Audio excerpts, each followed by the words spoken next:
আমি আগেই বলে নিচ্ছি, যাদের হাড় দুর্বল তারা আমার এই ভিডিওটি দেখবে না। তারপর যদি হাসতে হাসতে লুঙ্গি খুলে যায় তাহলে কিন্তু আমি দায়ী না।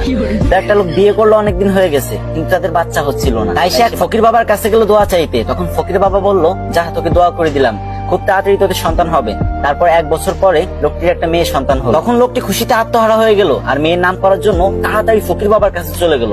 আর ফকির বাবা তখন ধ্যানমগ্ন ছিল, আর তখন তার ধ্যান ভেঙে গেল আর সে রেগে মেগে বলল, ধুর বাল। তখন লোকটি ভাবলো, ফকির বাবা মনে হয় আমার মেয়ের নাম বাল রাখতে বলছে। সেই অনুপাতে মেয়েটির নাম বাল রেখে দিল। তারপর আরো 2 বছর পরে লোকটির একটা ছেলে সন্তান হলো।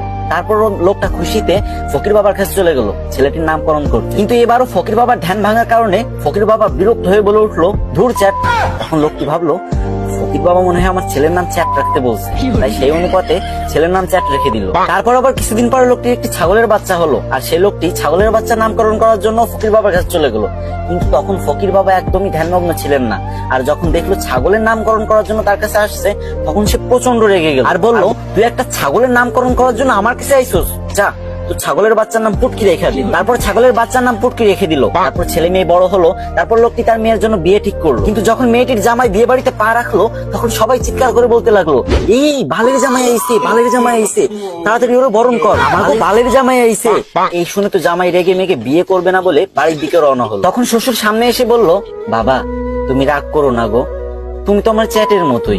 এটা শুনে তো জামাই আরো রেগে গেল আর বিয়ে করবে না বলে আবারও বাড়ির দিকে রওনা হলো। ঠিক তখন শ্বশুর মশাই এসে জামাইয়ের হাত ধরে বলল, বাবা, ও বাবা, তুমি আমার পুটকির 1 টুকরা মাংস না খেয়ে কোথাও যেতে পারবা না বাবা। এই কথা শুনে জামাই বেহুশ। আর আমি জানি আপনি এখন হা হা করে হাসতেছেন আর এটা ভাবতেছেন যে আমি ভিডিও করার সময় হাসলাম না কেন। আরে ভাই, 2টা বড় বড় লাইটের সামনে ভিডিও করার যে গরম সহ্য করা যায় না ভাই, পুরো ঘেমে গেছি। এত কষ্ট করে আপনাদের জন্য ফানি ভিডিও বানাই আর আপনারা শেয়ার করেন। যদি মন চায় তাহলে এই ছোট ভাইয়ের ভিডিওটা একটা শেয়ার করে কমেন্ট বক্সে বলে যান, আমিও দেখবো আমাদের কে কে ভালোবাসে।